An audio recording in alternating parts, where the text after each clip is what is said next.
السلام علیکم، کیسے ہیں آپ؟ ٹھیک ہوں گے؟ آج میں آپ کو خانہ کعبہ کے بارے میں کچھ تفصیلات اور کچھ معلومات بتاؤں گا۔ ویڈیو کو اینڈ تک لازمی دیکھیے گا۔ ناظرین گرامی، خانہ کعبہ کا نقشہ حضرت جبرائیل علیہ السلام نے تیار کیا۔ خانہ کعبہ میں بحر اسود مشرق کی سمت ہے۔ خانہ کعبہ کا طواف حجر اسود سے شروع ہوتا ہے۔ خانہ کعبہ کی تعمیر حضرت ابراہیم علیہ السلام اور ان کے بیٹے حضرت اسماعیل علیہ السلام نے مل کر کی۔ خانہ کعبہ کی بلندی 54 فٹ 8 انچ ہے۔ خانہ کعبہ کو تعمیر ہوئے تقریباً 4000 سال کا عرصہ ہو گیا ہے۔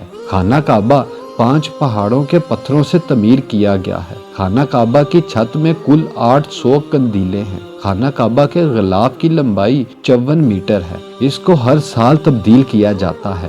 خانہ کعبہ کے غلاف میں 1 من 40 کلو گرام سے زیادہ سونے کی تاروں کا استعمال کیا جاتا ہے۔ خانہ کعبہ کا غلاف پورے 1 سال میں تیار کیا جاتا ہے۔ خانہ کعبہ کی چھت کو کھولا نہیں جاتا۔